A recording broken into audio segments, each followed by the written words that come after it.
In part one, we covered 3 stroke warning signs that can appear suddenly and disappear within minutes: weakness or numbness on one side, trouble speaking or understanding, and sudden changes in vision. And I want you to remember the most important rule from part one. If the symptom disappears, the danger does not disappear with it. A TIA or minor stroke can be a warning that a larger stroke may be coming. That is why you do not wait for it to happen again. Now we continue with the final 2 warning signs. The first is often mistaken for dehydration, medication side effects, or an inner ear problem. The second can be the most dramatic and urgent symptom on this entire list. And after that, I am going to show you exactly what to do in the moment, what happens at the hospital, and the simple BEFAST rule every family should know. Let's continue. Symptom number 4, sudden trouble walking, dizziness, or loss of balance. This symptom often points to the posterior circulation, the blood vessels that supply the brainstem, cerebellum, and other regions involved in balance, coordination, eye movement, and swallowing. And these strokes are often missed because the symptoms can look like an inner ear problem. The room spins. You feel as if you are on a boat. You suddenly cannot walk in a straight line. You stagger, lean to one side, or fall. Your hand misses an object when you reach for it. Your movements become clumsy and poorly coordinated. Now, dizziness is common. Dehydration can cause dizziness. Medications can cause dizziness.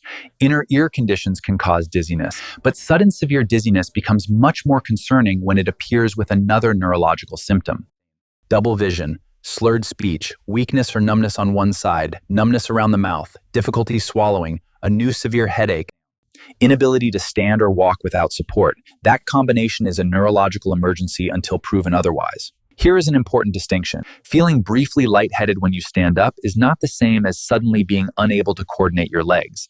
Look at the whole picture. Did it start suddenly? Is it severe? Is it new? Is there another symptom from this list? And do not force the person to walk to test them. If they are unstable, they can fall and injure themselves. Keep them safe, keep them seated or lying down, and call emergency services. These are real patients. Real emergency. People have been sent home because the symptoms look like vertigo, only to return with a larger stroke. Do not let the absence of facial drooping convince you that the brain is safe. Not every stroke looks like the classic fast picture. Symptom number 5, a sudden severe headache with no known cause. This is the most dramatic warning sign on the list, and in some situations, the most urgent. We are not talking about a mild tension headache after a stressful day. We are not talking about the familiar headache you have had many times before. We are talking about a headache that is sudden, severe, and different. Neurologists often use the term thunderclap headache. It reaches maximum intensity very quickly, sometimes within seconds. People describe it as the worst headache of their life, like an explosion, a lightning strike, or being hit in the back of the head. That kind of headache can be associated with bleeding around the brain, including bleeding from a ruptured aneurysm. It can also have other serious causes. The point is not for you to diagnose which one. The point is to recognize that this is not a take a painkiller and sleep it off situation. A sudden severe headache may come with vomiting, neck stiffness, fainting, confusion, weakness, vision changes, seizure, or extreme sensitivity to light. But it can also appear before all of those things. And sometimes there is a smaller warning headache days or weeks before a major bleed. A person feels a sudden, unusual headache, it improves, and they never get evaluated. Then the catastrophic event happens later. So listen carefully. If a headache reaches severe intensity almost instantly, if it is unlike anything you have experienced before, or if it comes with any neurological symptom, go to an emergency department immediately. Do not drive yourself. Do not take aspirin on your own. Not all strokes are caused by clots. Some are caused by bleeding, and aspirin can make bleeding worse. Let medical professionals determine the type of stroke with brain imaging and examination. Now, I want to address something I hear all the time, but the symptoms went away. Doesn't that mean I'm okay? No. And I want to be as direct as possible because this misconception kills people. When sudden stroke-like symptoms resolve, the event may have been a TIA. It may also have been a small stroke. because modern imaging can sometimes reveal brain injury even when the person feels normal again. And there are other conditions that can imitate stroke, but you cannot safely sort those possibilities out at home. You cannot look in the mirror and know whether a clot moved. You cannot check your blood pressure and rule out a stroke. You cannot decide that it was just a migraine because the symptom disappeared. That is what the emergency evaluation is for. The modern approach to TIA is not simply based on whether symptoms lasted less than 24 hours. Doctors consider the pattern of symptoms, the examination, brain and blood vessel imaging, the heart rhythm, and whether there is evidence of actual tissue injury. And what this means for you is simple. Even if the symptoms are completely gone by the time help arrives, you still need to be evaluated, okay? Because the risk of a larger stroke may be highest soon after the warning, and that risk may be preventable when the cause is found and treated. Now, let me tell you exactly what to do in the moment, because knowing the signs is not enough. You need a plan. First, call 911 or your local emergency number immediately. Do not call a friend first. Do not wait for your doctor's office to open.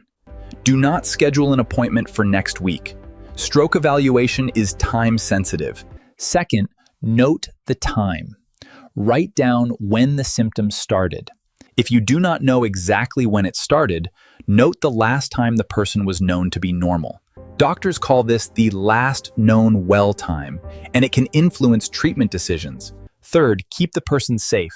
Have them sit or lie down. Do not give them food or drink, because stroke can affect swallowing and increase the risk of choking. Do not give aspirin unless emergency professional or a clinician specifically tells you to, because the stroke could be caused by bleeding. Fourth, gather useful information without delaying the ambulance. Know what medications the person takes, especially blood thinners. Know whether they have atrial fibrillation, high blood pressure, diabetes, previous stroke, TIA, recent surgery, or a history of bleeding. Bring a medication list if it is easy to access, but do not spend 15 minutes packing a bag. The ambulance is the priority. Emergency medical teams can begin assessment on the way, alert the hospital, and take the patient to a facility prepared to treat stroke. That is why calling an ambulance is safer than driving yourself. Now, what happens at the hospital? The medical team will want to know exactly what happened and when. They may check blood sugar because very low blood sugar can mimic some stroke symptoms. They may order a CT scan, MRI, or blood vessel imaging. They may perform an electrocardiogram and monitor the heart for an irregular rhythm. Why the heart? Because atrial fibrillation can allow blood to pool and form clots inside the heart. A clot can travel through the bloodstream, lodge in a brain artery, and cause a stroke. And atrial fibrillation is not always felt. Some people have no pounding heartbeat, no chest pain, no obvious warning. That is why heart rhythm monitoring matters. Doctors may also look for narrowing in the carotid arteries, uncontrolled blood pressure, high cholesterol, diabetes, smoking, sleep apnea, and other factors that can raise stroke risk. The treatment depends on the cause. Some people need antiplatelet medication. Some need anticoagulation for atrial fibrillation. Some need cholesterol-lowering therapy. Some need a procedure for a severely narrowed artery. Some need a change in blood pressure treatment. The plan is individual. This is another reason not to self-treat. The correct medication for one cause can be dangerous for another. Now, let me paint you a picture of what acting quickly can look like on the other side. Imagine you notice one of these 5 symptoms. You do not wait. You call 911, you get to the hospital. The symptom has already disappeared, but you tell the team exactly what happened. The doctors find a narrowed carotid artery, or they find atrial fibrillation on the monitor, or they discover that your blood pressure is dangerously uncontrolled. They identify the source, they begin the right treatment, and you go home. You are not paralyzed. You are not in a wheelchair. You are not struggling to find words for the rest of your life. You go home because you paid attention to the warning. That is what recognition can do. That is what acting on these 5 symptoms can mean for your future. Now, who should be especially alert? Anyone can have a stroke, but the risk rises with age and with certain medical conditions.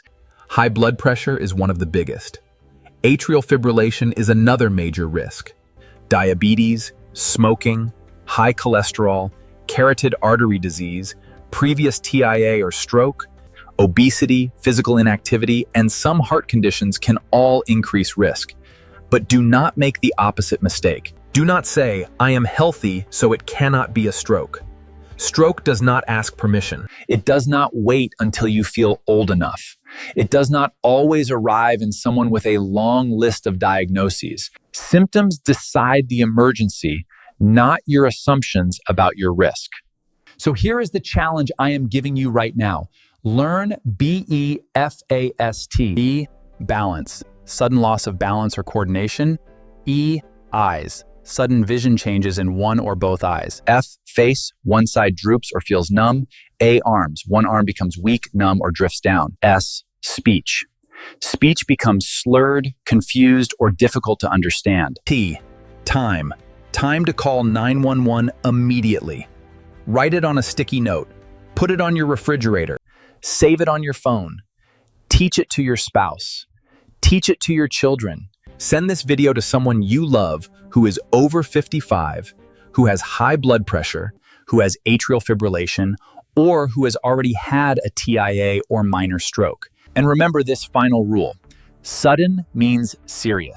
And when several signs appear together, do not waste time deciding which one is the most important. The combination only increases the urgency.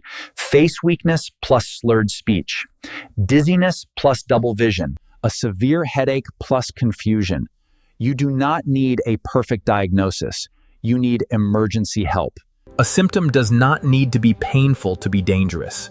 It does not need to last an hour. It does not need to happen twice. It does not need to affect the whole body. One sudden neurological change is enough to call.